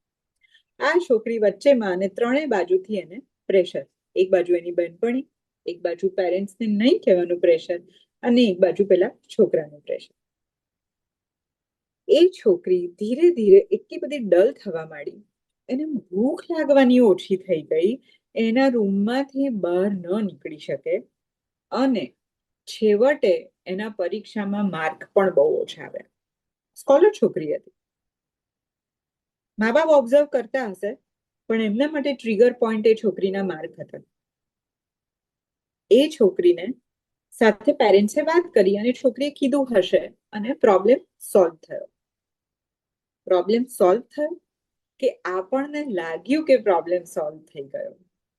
જો આ જ વખતે સાયકોથેરાપિસ્ટ કે કાઉન્સેલર અથવા તો એવા કોઈ પણ નજીકનું વ્યક્તિ જેને આવા વિષયોનો બહોળો અનુભવ હોય તો એ બાળકને બચાવી શકે છે. કારણ કે શું થયું, પેરેન્ટ્સને લાગ્યું વાત કરી છે, પતી ગયું. છોકરીને લાગી કે મેં પપ્પા મમ્મીને કહી દીધું એટલે પતી ગયું. અને એ જે ટ્રિગર પોઈન્ટ હતું કે માર્ક ઓછા આવ્યા એટલે પેરેન્ટ્સે એટલું જ કહ્યું હશે કે જો ભણવામાં ધ્યાન આપજે, જો ભણવામાં ધ્યાન નહીં આપે તો તારી લાઈફ બરબાદ છે. તમે નહીં માનો, એ છોકરી આટલી સરસ, એનામાં નૈતિક મૂલ્યો પણ ઘણા, પણ માર્કનું એટલું બધું પ્રેશર કે એણે એક્ઝામમાં ચોરી કરવાનું શરૂ કર્યું. માનવામાં આવે ના આવે. અને ઘરે પણ એણે બાકીની વાતો કરવાની ટાળવાનું શરૂ કર્યું અને એણે કીધું કે ના, આ બધું બરાબર છે, એટલે મારી સાથે બધું બરાબર થઈ રહ્યું છે. શૈક્ષણિક સમસ્યાઓ જોઈએ. જે બાળકો ભણે છે એ ખરેખર કામમાં જ આવતું નથી. ભણવા અને જોબ વચ્ચે એટલો બધો ગેપ છે. સ્કિલ બેઝડ એજ્યુકેશન નથી. તમે પોસ્ટ ગ્રેજ્યુએશન, ગ્રેજ્યુએશન કરો, કોમ્પિટિટિવ એક્ઝામની તૈયારી કરો તો પણ તમને જોઈતી જે જોબ્સ છે એ નથી મળતી. એટલે છોકરાઓને ત્યાં પણ પ્રેશર આવે છે કે આટલું બધું ભણ્યા પછી પણ કંઈ જ નહીં. એના પછીનું પિયર પ્રેશર. છોકરાઓને જવું હોય પણ ફ્રેન્ડ સર્કલનું પ્રેશર એટલું બધું હોય છે કે એ લોકો પ્રેશરની બહાર આવતા નથી અને એમને એવું થાય કે મારા ફ્રેન્ડ્સ પહેરે એવું જ પહેરું, મારા ફ્રેન્ડ્સ જે સ્ટ્રીમ લાઈનમાં જાય એ જ મારે તો લેવું, એ લોકો જેવું કરે એવું જ મારે કરવું. એટલે આ બહુ જ મોટી સમસ્યા છે. આપણો બીજી ટાઈમ પૂરો થાય છે. હા હા, એટલે છોકરાઓની શારીરિક, માનસિક અને કેટલી બધી આવી સમસ્યાઓ છે જે આપણને લાગે કે બાળકને કંઈ જ નથી થતું, પણ ખરેખર આટલી બધી સમસ્યાઓમાંથી બાળક પસાર થાય છે. આપણને સૌથી વધારે જો આ સમસ્યાનો ઉકેલ લાવવો હોય તો કન્ક્લુઝનમાં હું એટલું જ કહીશ કે બાળકોને સમસ્યા છે એનો આપણે જ્યારે સ્વીકાર કરીએ, મન એમને તો જ સમાધાન આપી શકીશું જ્યારે સૌથી પહેલા આપણે એવું કહીએ કે હા, હું તને સમજું છું અને તારી સમસ્યા છે. મને લાગે છે કે અહીંયા હું મારું વક્તવ્ય પૂરું કરું અને આશા છે કે આપને ગમ્યું હશે. ના ના, ખૂબ સરસ. ટાઈમ ક્યાં જતો રહ્યો ખબર જ ના પડી. અને અત્યારે તો મને એવું લાગે છે કે આપણે એની કન્ટિન્યુટી બીજું સેશન ચોક્કસ લઈશું, જેથી કરીને ઘણા બધા મુદ્દાઓ જે ચર્ચવાના રહી ગયા છે આપણે કરી શકીએ. ઓકે, હવે કૌશલભાઈ ચોકસીનો પ્રશ્ન છે, એમને વિનંતી. નમસ્તે. નમસ્તે. એટલે આ આખો જે જે જે વિષય છે ઇટ ઇઝ જે બહુ સરસ રીતે કહ્યું, it is like a portal. એટલા બધા માઇક્રો પોર્ટલ્સ છે આમાં જવા માટે કે જે કહ્યું કે ઘણા બધા મુદ્દાઓમાં તમે કરી શકો, ઘણું બધું કરી શકો. જી. પણ મૂળ આપણે આવીએ કે અત્યારે જે ડિજિટલ ટેકનોલોજી છે, એટલે તમે જે બધા જનરેશનની વાત કરી, જનરેશન એક્સ, વાય, ઝી અને નાવ આલ્ફા, જે સોશિયોલોજી અને આલ્ફા જનરેશન કહે છે, જે 2013 પછી 25માં એને આલ્ફા જનરેશન કહે. એટલે આપણે ખાસ તો આલ્ફા ઉપર ધ્યાન રાખવાનું છે, જે આ જનરેશન છે, જે 2013 થી 25 ખરેખર 21st સેન્ચુરીનું જનરેશન છે. બિકોઝ એ લોકોની ચેલેન્જીસ તો અનબિલિવેબલ ચેલેન્જીસ એ લોકોને આવવાની છે અને આવી રહી છે. અને એમાં ડિજિટલ ટેકનોલોજીના લીધે જે પ્રોબ્લેમ થાય છે, ઇટ આઉટપેસીસ સોલ્યુશન. તમે જે પણ સોલ્યુશન લાવો ઇટ વિલ બી આઉટપેસ્ડ, કારણ કે rate of change is accelerating exponential level. તો આઈ થિંક જરા એક બે કોર વસ્તુ છે જે એક જે છે જે ઇન્સ્ટન્ટ ગ્રેટિફિકેશન, જે તત્કાળ સંતોષ માટેનું જે છે, ઇન્સ્ટન્ટ ગ્રેટિફિકેશન જોઈએ છે, એટલે સોશિયલ મીડિયા આગળ ચાલી રહ્યું છે. હવે એ તો બાળકોમાં જ નહીં, મોટામાં પણ તકલીફ છે. આજે વોટ્સઅપ મફત છે એટલે બધા ગમે તેમ ફોરવર્ડ કરે છે બધું જ, અને બધા વોટ્સઅપ યુનિવર્સિટીના માસ્ટર થઈ જાય છે. પછી કોઈ ચેક નથી કરતું કે આમાં વેલિડિટી છે કે નહીં, કે આ સાચું છે ખોટું છે, કશું જ નથી, ફોરવર્ડ બધા કર્યા જ કરે છે. એટલે આપણે પણ રોલ મોડલ નથી. છોકરાઓને આપણે કહીએ કેવી રીતે જ્યારે આપણે જ વોટ્સઅપ પર મોકલ્યા કરતા હોય. એટલે એક તો એ ઇન્સ્ટન્ટ ગ્રેટિફિકેશન જે છે એ આપણામાં પણ છે, કારણ કે ગોસિપિંગ, લેબલિંગ, તે બીજું જે આપણે કહીએ કે થર્ડ પાર્ટીઝ પર્સોનિફિકેશન, રાઈટ. આપણે ગમે તેને એ તો આવો જ છે, આમ જ છે, તેમ છે. જો ઘરમાંથી જ તમે આ દેખાતું હોય તો તમે છોકરાને કેવી રીતે શીખવો? ઘરમાં જે તમે કરી શકો એ છોકરાઓ ડિજિટલ ડિવાઇસ પર 1000 ટાઈમ્સ કરી શકશે. સાચી વાત છે. મિલિયન ટાઈમ્સ કરી શકશે. આઈ થિંક પ્રોબ્લેમ છોકરાઓથી નથી, સ્ટાર્ટ આપણાથી થાય છે. જો આપણે ટેકનોલોજી નહીં સમજીએ, આપણે આપણા મોરાલિટીને બધાના નોર્મ્સ શિફ્ટ ના કરીએ, કારણ કે આ નોર્મ શિફ્ટ કરવા પડશે. આમાં કંઈ દેર ઇઝ નો પાછલી સેન્ચુરી નથી. આ નવી જે આવી રહ્યું છે એઆઈની અંદર, એ તો આખું ને આખું શિફ્ટ થાય છે. હવે તો અમારો તો પ્રેસિડેન્ટ જ બુલીનો માસ્ટર છે. બુલિંગની ક્યાં વાત કરી? તમે આજે ફોન ઉઠાવો, હમણાં એકાદું સેન્ટેન્સ દેખાશે તમને કે વિચ ઇઝ બુલિંગ, રાઈટ? એટલે it is a norm now, it is a norm. So આ નોર્મ થઈ ગયો એટલે new normal has to be set up, right? એટલે આ સોસાયટીયલ લેવલનો પ્રોબ્લેમ છે, છોકરાઓનો છે જ નહીં. કારણ કે આપણાથી જ આ જે થઈ રહ્યું છે, આપણે જ એમના હાથમાં આપીએ છીએ, અને આપણે જે બોલીએ છીએ ઇન ધ બેકગ્રાઉન્ડ. તમે કોઈના ઘરે ગયા હોય અને બહાર આવીને એમ બોલો કે આણે શું વાત કરી, આપણે એમને ક્રિટિસાઇઝ કરવાનું ચાલુ કરીએ, રાઈટ, જે બોલેલા હોય. એટલે I think how do you solve at a society level? એટલે ટીચર, પેરેન્ટ્સ, કારણ કે બેબી બૂમર્સને પણ આજે સંતોષ નથી કોઈ પણ વાતનો. બેબી બૂમર્સથી ચાલુ કરીએ તો એ બી હજી આજે 80 વર્ષે 90 વર્ષે બી પેલા છોડતા જ નથી, પેલા પ્રાઇમ મિનિસ્ટર થવું છે બધાને, પ્રેસિડેન્ટ, એટલે છોડતા જ નથી, રાઈટ? એટલે આઈ થિંક સોસાયટી શ્વાસ સુધી સમજશે નહીં કે આ ટેકનોલોજી શું કરી શકશે આને, કે ગોસિપને લેબલને ના કરી શકે તો કેવી રીતે સોલ્વ કરવું. એટલે I think it's more of a question than I want to have a dialogue with you, કે આ કેવી રીતે આગળ જવાય ને. આમાં ઘણા બધા there are so many meta layers છે આની અંદર, કે which has to be unfolded. ખરી વાત છે. એ તો આપણે પહેલા પણ તમને યાદ હોય તો જ્યારે એટલે 60s ટુ તમે 80-90 કરો તો આપણને એક નિબંધ આવતું હતું, એટલે હંમેશા એવો વિષય આવે કે ભાઈ જે આ વિજ્ઞાન છે તે આશીર્વાદ છે કે અભિશાપ છે.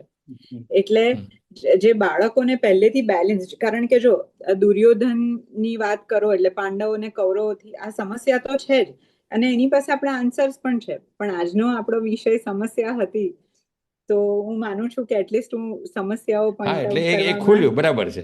અને બીજું આજે અટેન્શન સ્પાન બી જે છે, રાઈટ, એનો અત્યારે તમે ટિકટોક છે કે રીલ છે કે શોર્ટ્સમાં અટેન્શન સ્પાન 6 to 8 સેકન્ડ છે, રાઈટ?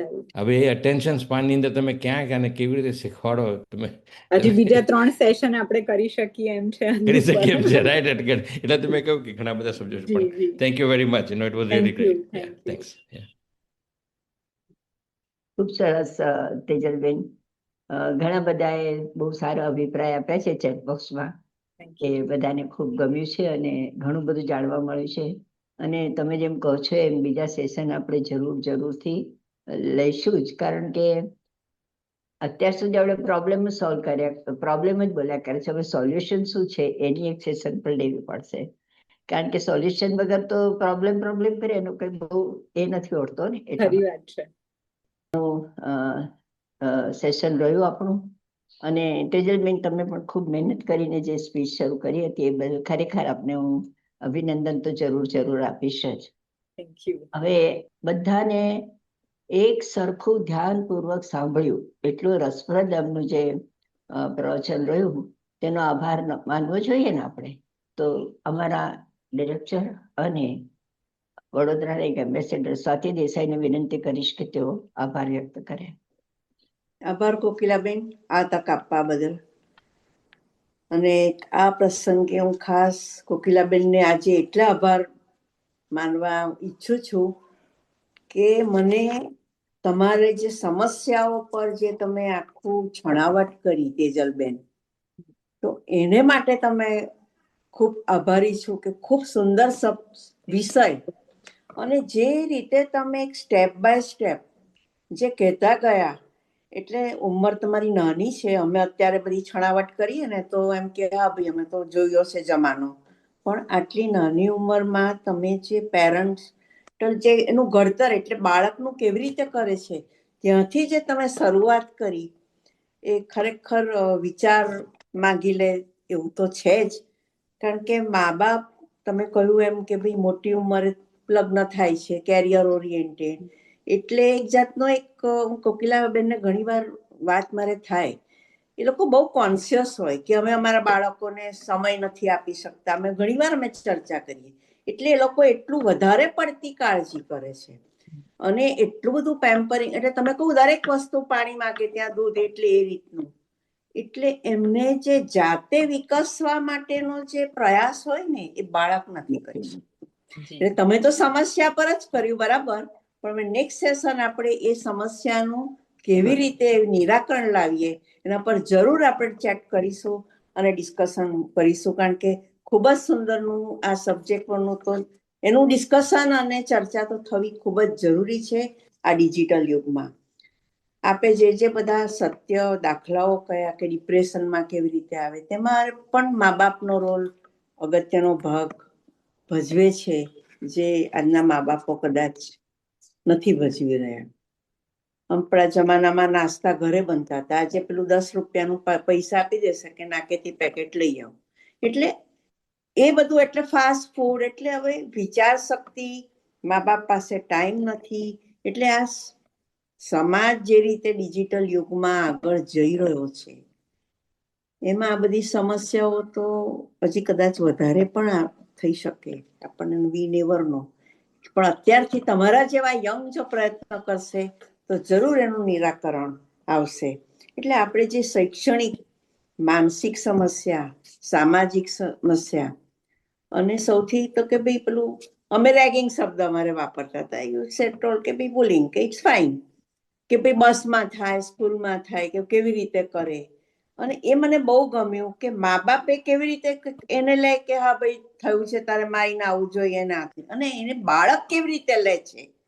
એ બે વસ્તુ જે તમે કમ્પેરિઝન કહીને કહો ને, ખરેખર એ ખૂબ સુંદર રીતે તમે વર્ણવ્યું. અને આ ઇન્સ્ટાગ્રામ, ફેસબુક, અમારા જેટલી ઉંમરે પણ અમને ઘણા, અરે તમે ઇન્સ્ટાગ્રામ પર નથી, અરે તમે ફેસબુક પર નથી, એટલે આમ જાણે આપણે ગયેલા ગુજરેલા છે, આપણને નથી આવડતું, નથી તો નથી. પણ અમારા એજને જયારે આવા પ્રશ્ન પૂછવામાં આવે તો બાળકો તો આ પરિસ્થિતિમાંથી પસાર થાય જ, કારણ કે એમને જમાના સાથે ચાલવા માટે, ડિજિટલ યુગમાં મારવા માટે આ રહેવું જ પડે. એટલે આ તમે દરેક સમસ્યા પર જે કહ્યું ને, ખરેખર ખૂબ સુંદર રહ્યું. અને સેકન્ડ, ધીસ ઇઝ ક્રમશ, હું કહું છું એને, કે સેકન્ડ આપણે એની સમસ્યાઓ પર, તમે જે કહ્યું એ સમસ્યાઓ પર કહ્યું, હવે એનું નિરાકરણ આપણે કઈ રીતે, એને માટે તો એક એપિસોડ આપને આપવો જ પડશે. એટલે ખૂબ ખૂબ આભાર. અને શ્રોતાજનોનો પણ કે જે માળ્યા, અને ખબર જ ના પડી કે કેવું પડ્યું કે ભાઈ સમય પૂરો થયો, એટલે મારું બી ધ્યાન નતું. બાકી તો હું છે ને 45 મિનિટ થાય ને હું પ્રતિભાવ લખતી હોઉં, એટલે હું બહુ કોન્સન્ટ્રેશનથી આખું લેક્ચર, ભલે મારે આપવાનો ના હોય આભાર વિધિ, પણ હું સાંભળું, કારણ કે બીજે હું પ્રતિભાવ લખું. પણ 45 મિનિટ થાય પછી થોડીક આમ તેમ થવાયું રેસ્ટલેસ, કોકિલા આંટી નહીં, પણ તમે પકડ રાખી ખૂબ, કારણ કે મને ખરેખર તમારું બહુ જ સુંદર રહ્યું. ખૂબ ખૂબ આપનો આભાર. ફરીથી આપનો લાભ લઈશું. રિંકીનો પણ ખૂબ ખૂબ આભાર. નીતિનભાઈ પરિચય. નીતિનભાઈ, હા, નીતિનભાઈનો તો પરિચય આપ્યો એમણે પણ. નીતિનભાઈ પણ અમારે ખૂબ જ જૂના, અને જ્યારનું થયું છે ત્યારથી અમારી સાથે છે. નીતિનભાઈ પણ જ્યારે પણ અમને યાદ કરીએ છીએ ત્યારે આવે છે. નીતિનભાઈનો પણ ખૂબ ખૂબ આભાર. ખૂબ સરસ આજનું રહ્યું. અને તમે જે રીતે મને વાત કરી હતી ને કે આટલો પ્રયત્ન કર્યો છે તમે, એ તમારો પ્રયત્ન સાર્થક થયો છે. બધાને ખૂબ ગમ્યું છે, અને બધા હવે તમારી સેકન્ડ સેશન માટેની એક માંગ રહી છે દરેક તરફથી. અને અશ્વિનભાઈ એવું પૂછ્યું છે, આજે તેનો જવાબ નહીં અપાય, કારણ કે what is the root of સમસ્યા? 1 મિનિટ હોય તો હા, આપો. રૂટ કોઝ નો જે જવાબ છે ને, તે આપણા શાસ્ત્રોમાં જ છે. એક જ લાઈનમાં કહું કે કોણ બુલી કરે કે જેનામાં આત્મવિશ્વાસનો અભાવ છે.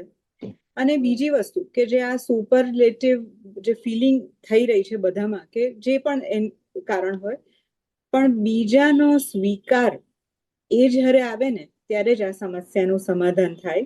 બાળક તરફથી, મા બાપ તરફથી જ્યારે આ સમસ્યા છે એવું એડ્રેસ થાય અને મા બાપ સ્વીકારે કે હા આવું પણ હોય, ત્યારે એ સમસ્યાનું સમાધાન આવે. અને નાનપણથી જ બાળકોને સુપિરિયરિટી કોમ્પ્લેક્સ ન આવે તેનું માતા પિતાએ ખાસ ધ્યાન રાખવું પડે. એટલે મોટા થઈને પછી એ જ કોમ્પ્લેક્સથી હોય એટલે મને બધું આવડે ને મને બધી ખબર પડે છે, અને એવું જે થાય ત્યારે આ બુલિંગ, અને ત્યારે પછી શું થાય કે ભણવામાંથી ધ્યાન, બુલિંગ કરતા છોકરાઓ ભણવા પ્રત્યે ધ્યાન નથી આપતા, અને એમનું કોલેજમાં જઈને આ મેઇન આશ થઈ જાય છે કેવી રીતે હેરાન કરવા. ખૂબ સરસ તેજલબેન. અને આઈ એમ સો સોરી, મારે તમને વચ્ચે કહેવું પડ્યું કે વખત થઈ ગયો છે આપણો. ના, એ મારી ચૂક કહેવાય કે તમારે કહેવું પડ્યું. ના, કારણ કે આપણે છે ને તે ટાઈમ માટે બહુ જ સજાગ છીએ. ગુજરાતી સાહિત્ય ફોરમ 9:07 તમે જોયું હશે કે 9 વાગે એટલે શરૂ કરી જ દીધું, અને એ રીતે આપણે પૂરું કરીએ છીએ. 10, 10:15 સુધીમાં પૂરું કરીએ, ચાલે એમ કરીને. હવે આજની આપણી સફર છે એને અલ્પવિરામ આપીએ છીએ, અને આપણી સફર, આપણી જે ટ્રેન ચાલવાની છે એ આવતા